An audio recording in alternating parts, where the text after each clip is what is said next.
नमस्कार, स्वागत है आपका बोल के लब आजाद है तेरे में। मैं अभिसार शर्मा। और कार्यक्रम की शुरुआत करने से पहले एक बार फिर आप सबसे अपील कि मेरे इस कार्यक्रम को व्हाट्सएप और एसएमएस के जरिए कम से कम अपने 5 दोस्तों और कॉन्टैक्ट्स को साझा कीजिए, फॉरवर्ड कीजिए, ताकि आप और हम मिलकर गोदी मीडिया के नफरती प्रोपेगेंडा को धराशायी कर सकें। जब सत्ता की ताकत के सामने सवाल कमजोर पड़ जाए तो आवाज बुलंद करनी पड़ती है। बोल के लब आजाद है तेरे। न्यूज क्लिक पर मेरे साथ। बोल के लब आजाद है तेरे। बोल ज़बां अब तक तेरी है। और आज हम बात करने जा रहे हैं तेजस्वी यादव की, बिहार के चुनावों की। Tejashwi Yadav the challenger. क्या तेजस्वी यादव आरजेडी और कांग्रेस से, ये कहा जाए महागठबंधन के लिए वो चमत्कार कर सकते हैं जिसकी कोई कल्पना भी नहीं कर सकता? और यकीन मानिए, अगर वो अपसेट हो जाता है, अगर वो चमत्कार हो जाता है, तो आजाद भारत के इतिहास में इतना बड़ा चमत्कार शायद ही कभी हुआ हो। मगर तेजस्वी यादव और बिहार चुनावों की बात करने से पहले मैं आपको यह बतलाना चाहता हूं कि प्रधानमंत्री नरेंद्र मोदी कल से, यानी कि शुक्रवार से चुनावी मैदान में उतरने वाले हैं। 4 दिनों में वो 12 रैलियां करेंगे, यानी कि एक दिन में 3 रैलीज। और आप जानते हैं प्रधानमंत्री की रैली को आयोजित करने में कितनी मेहनत लगती है? आप जानते हैं, बसों में भर भर के लोगों को अलग अलग गांवों से लाया जाता है।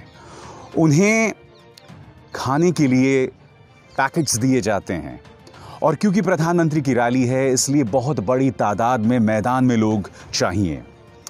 तो मैं सोच रहा हूं, बस एक ही दिन पहले प्रधानमंत्री ने राष्ट्र के नाम संदेश में कहा था कि कोरोना को लेकर बेशक खतरा कम हो गया है, मगर टला नहीं है। अब भी उन्होंने हमसे सोशल डिस्टेंसिंग, यानी कि एक दूसरे से दूरी बनाए रखना, फिजिकल डिस्टेंसिंग जिसे मैं कहता हूं, या फिर चेहरे पर मास्क पहनने की अपील की है। तो मैं ये जानना चाहता हूं प्रधानमंत्री कि जो अपील आपने देश की जनता से की, क्या आपको इस बात का अंदाजा है कि आने वाले 4 दिनों में उस अपील की धज्जियां उड़ जाने वाली हैं आप ही की रैलियों के जरिए? बताइए। तो प्रधानमंत्री, मुझे ऐसा लगता है या तो आपको वो अपील करने आना नहीं चाहिए था, और जब आप अपील कर चुके हैं तो अब आप कटघरे में होंगे। आपके एक एक बात पर, आपकी रैली की एक एक चीज पर मेरे जैसे पत्रकारों की पैनी निगाह होगी। और हम देखना चाहेंगे कि जो अपील आपने की थी कुछ दिनों पहले, या ये 2 दिन पहले कहा जाए, क्या वो खरी उतर रही है आपकी रैली के अंतर्गत?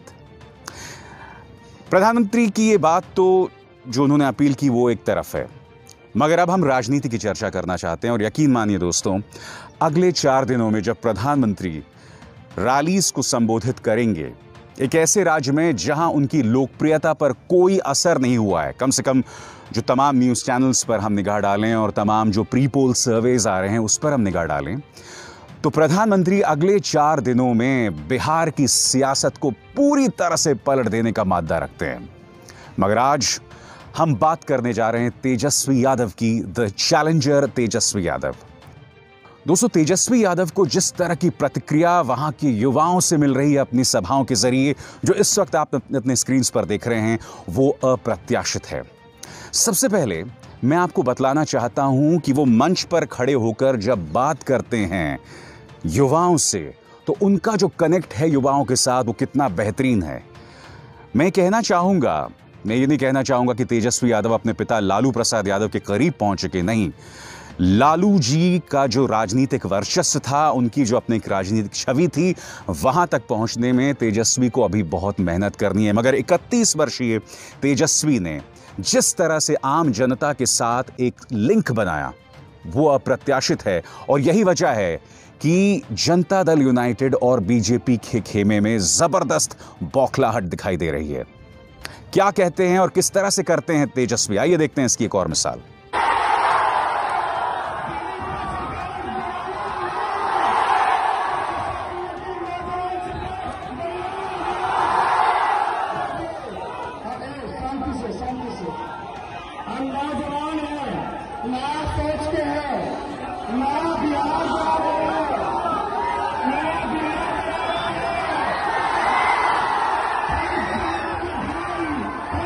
और बात यहां नहीं रुकती, तेजस्वी जहां जा रहे हैं जबरदस्त भीड़ जुट रही है। अब सवाल यही किया जा रहा है कि क्या तेजस्वी यादव की यह भीड़ वोटों में परिवर्तित होगी, क्योंकि अब जो तमाम प्रीपोल सर्वेज आ रहे हैं, मसलन एक CSDS का प्रीपोल सर्वे आया है, उसमें बेशक एनडीए जीतती हुई दिखाई दे रही है, मगर महागठबंधन का उस तरह से सुपड़ा साफ नहीं हो रहा है जिसके बारे में बात की जा रही थी। एक और रैली देखते हैं तेजस्वी की, और फिर हम तेजस्वी जिस तरह से पत्रकारों के सवालों का जवाब दे रहे हैं उसका रुख करेंगे। सबसे पहले इस रैली की झलक देखिए।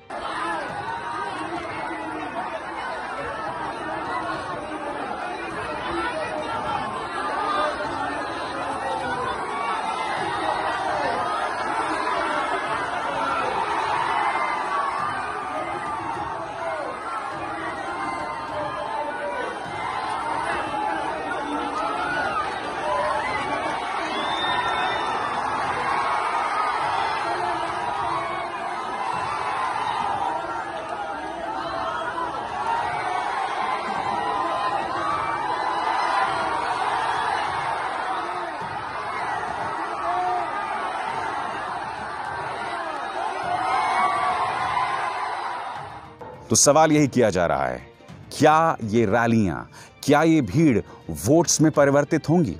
क्योंकि CSDS का सर्वे था, उसके मुताबिक करीब 24% ऐसे लोग हैं जिन्होंने अब तक अपनी राय नहीं बनाई। सवाल ये कि क्या ये 24% लोग नोटा पर जो है अपनी बटन दबाएंगे, नोटा के बटन पर जो है अपनी उंगली दबाएंगे, या फिर ये लोग तेजस्वी के खाने में जाएंगे? या ऐसा तो नहीं कि यही 23 से 24% लोग कहेंगे कि जो भी हो, राज चलाना तो नीतीश को ही आता है और वो आखिरकार JDU और BJP यानी कि NDA के पक्ष में अपनी राय व्यक्त करेगा? ये तमाम सवालात इस वक्त हमारे सामने हैं। इस बीच तेजस्वी यादव ने बिहारी युवकों को 10 लाख नौकरियां देने का वादा क्या किया? भारतीय जनता पार्टी भी अब चुनावों में नौकरियों के मुद्दे पर आ गई है। भारतीय जनता पार्टी ने आज अपना चुनावी मैनिफेस्टो जारी किया, जिसमें उन्होंने बिहारी युवकों को 19 लाख नौकरियां देने का वादा किया है। मगर यह वादा तो बिल्कुल वैसा ही हुआ ना जैसा प्रधानमंत्री ने 2015 में हुए बिहार के चुनावों में करोड़ों के पैकेज की घोषणा की थी।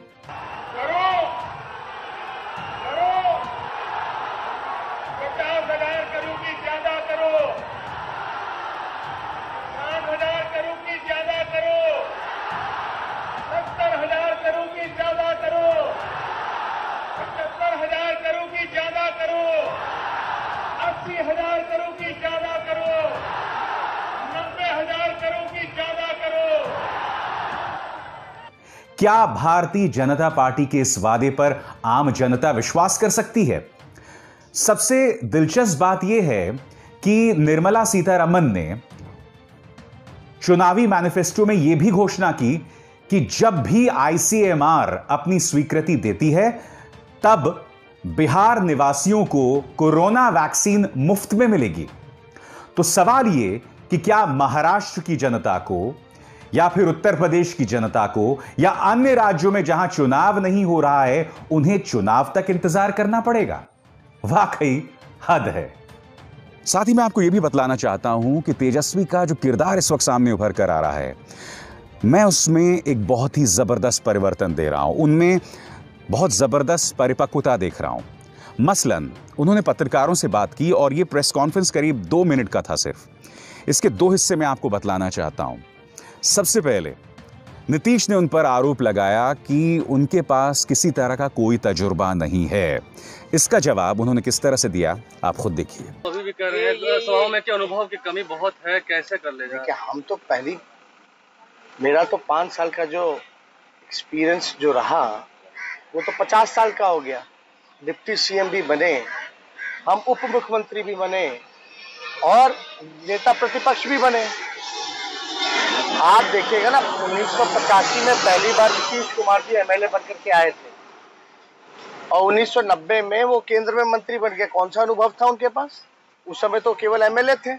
हम तो यहाँ नेता प्रतिपक्ष भी हो लिए और डिप्टी CM भी हो लिए 5 सालों में।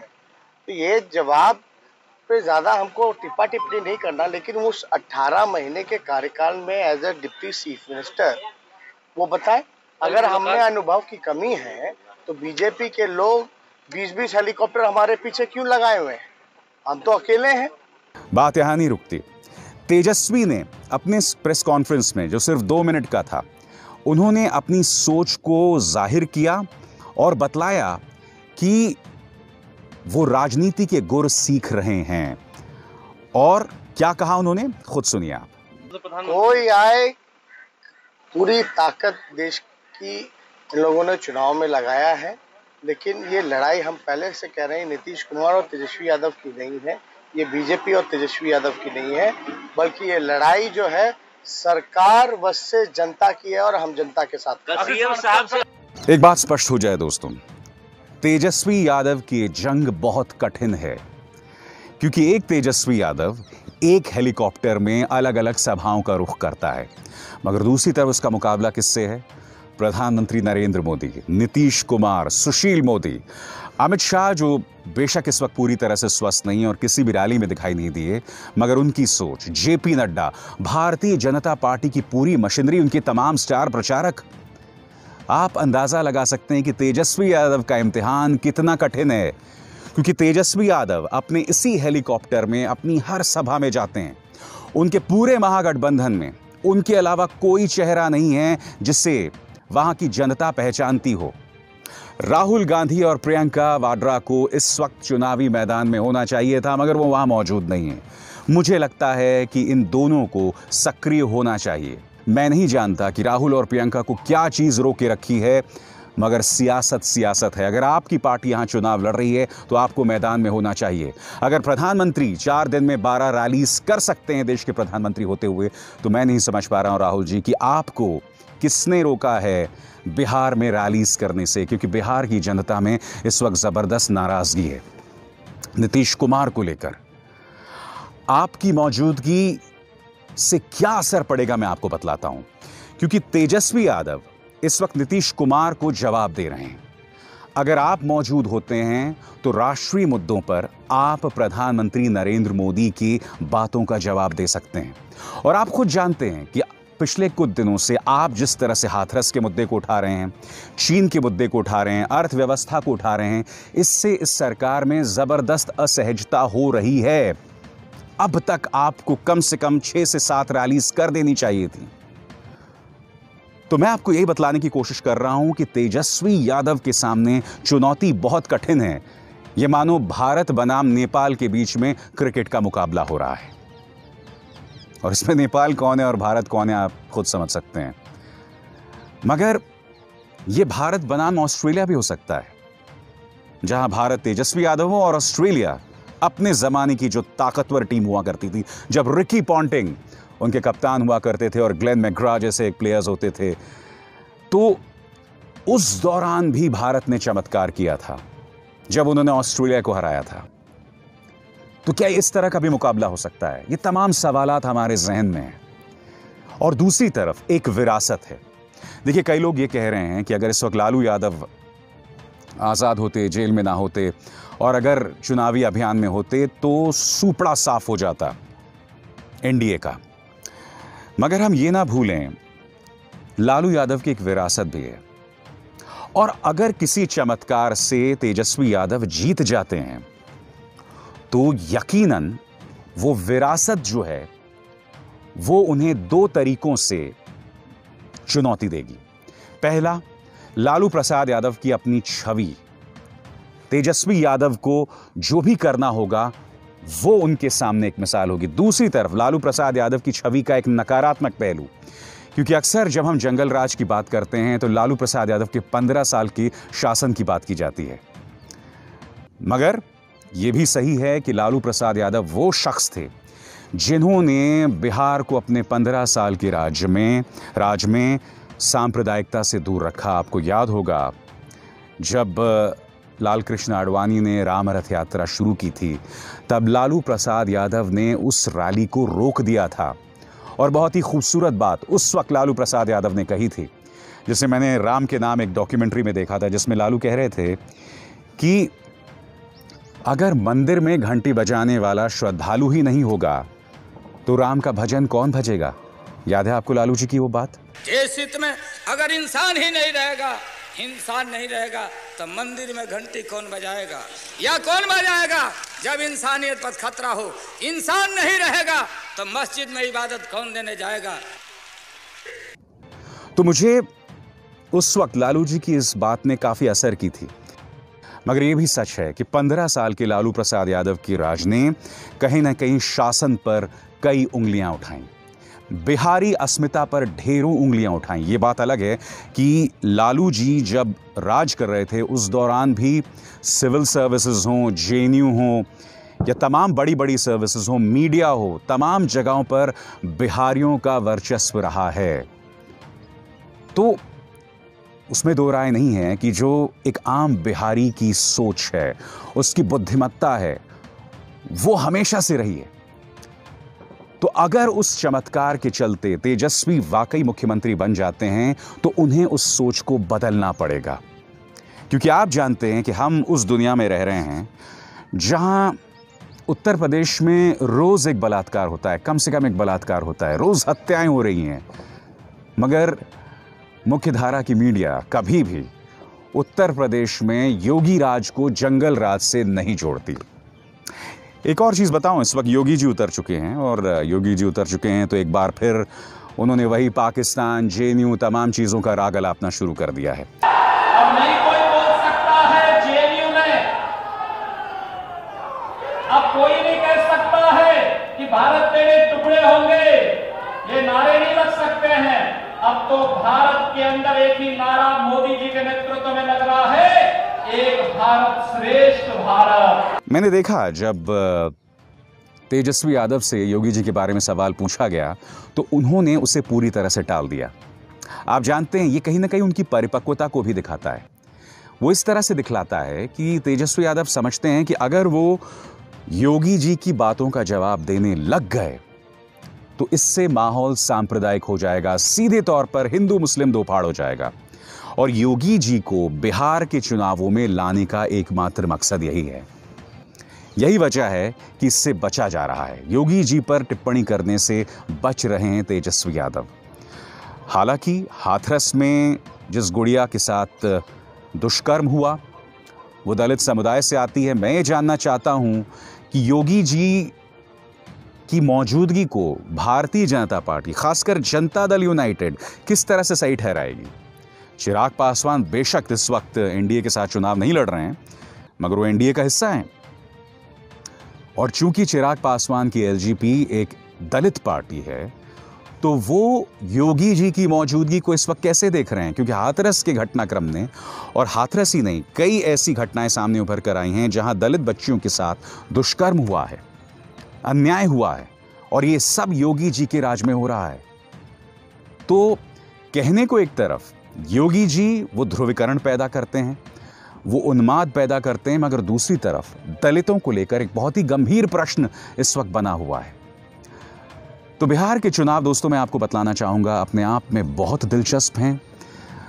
तेजस्वी चुनौती दे रहे हैं, मगर सवाल ये कि जो वो अनडिसाइडेड 23% वोटर है जिसने अभी अपनी राय नहीं बनाई है, वो किसके पक्ष में वोट करेगा। और जैसे मैंने कहा, मोदी जी इस वक्त मैदान में उतरने वाले हैं। 4 दिन में 12 रैलियां, एक दिन में 3 रैलीज, कोरोना के नियम कानूनों की धज्जियां उड़ा देना। खैर वो धज्जियां तो तेजस्वी यादव की रैली में भी उड़ रही हैं, नीतीश कुमार की रैली में भी उड़ रही हैं। यानी कि हमारे जो राजनीतिक हुक्मरान हैं, हमारे जो राजनेता हैं, उन्हें आपकी सेहत का थोड़ी सी भी परवाह नहीं है। खैर चलिए, बिहार के चुनाव बहुत दिलचस्प हैं और नतीजे जो भी आए, देखिए अगर तो आरजेडी सिंगल लार्जेस्ट पार्टी बनकर उभर के आती है, और ये मेरी बात गौर से सुनिएगा, अगर वो सिंगल लार्जेस्ट पार्टी बन के उभर कर आती है और बेशक जनता दल यूनाइटेड और बीजेपी मिलकर सरकार बना लेते हैं, तब भी ये करारा तमाचा होगा और अपने आप में एक बहुत ही ऐतिहासिक जो है वर्डिक्ट होगा, फैसला होगा। और मैं आपसे ये कहता हूं, अगर आरजेडी दूसरे नंबर की भी पार्टी उभर कर आती है तब भी अप्रत्याशित होगा। और क्यों, मैं आपको बतलाता हूं।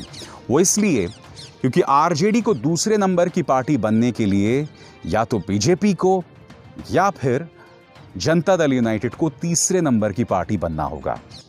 अब देखना यह है कि कांग्रेस का प्रदर्शन किस तरह से होता है। बहरहाल, बोल के लब आजाद हैं तेरे में बस इतना ही। अभिसार शर्मा को दीजिए इजाजत। नमस्कार।